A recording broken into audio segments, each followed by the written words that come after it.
If you want more adventure with uniquely cool yet cute monsters, similar to Pokemon but with the action and quality of a full-fledged AAA adventure, look no further than the indie-developed game Palworld. A new trailer just dropped for the game, and it seems to have actually changed its art style. Comparing to the first trailer for Palworld, it looks like a decision was made to ditch the cel-shaded art style that gave the game a more anime-esque appearance, to one that portrays more realistic graphical details and textures. There are two reasons I believe this change was made. One, to take full advantage of the texture work and lighting engines that PC games can provide.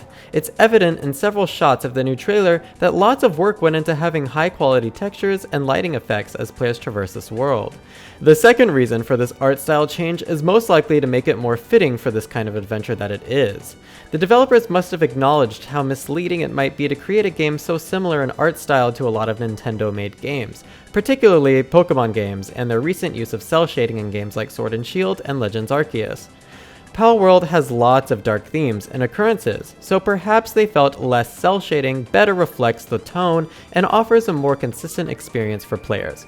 Personally, I wouldn't have minded the cel shading. To me, it made the game seem more comical and comedically misleading, as if on purpose.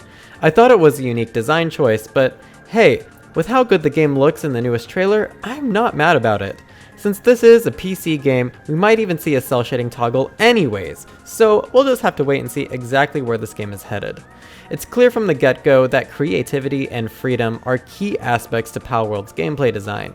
One of the early shots from the new trailer showcases a running mon next to a flying one, yet the flying one can apparently trek very close to the ground if you want. In other shots, we can see that you can take to the sky however you want. It really is nice to see. The shot of the player gliding with the smaller flying mon is glorious in so many ways.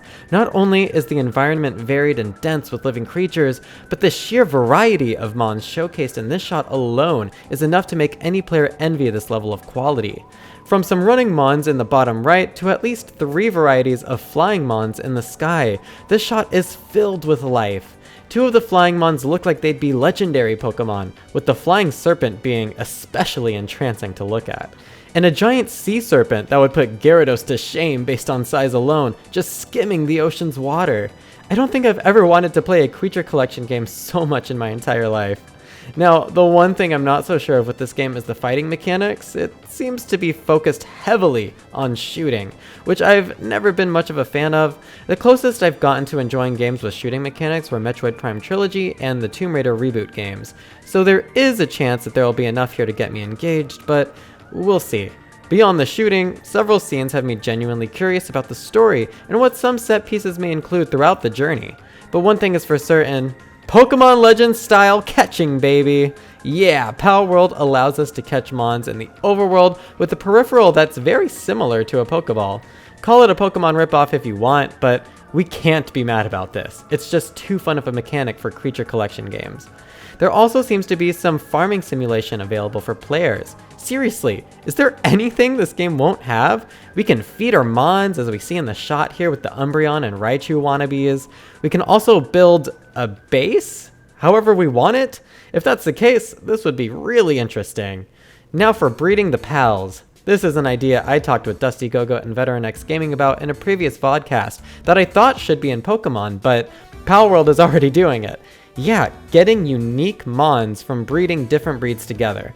Forget tedium in obtaining perfect EVs and IVs, having a reward like this makes breeding much more intriguing in my opinion. So we've already witnessed the player riding a variety of pals throughout the trailer already.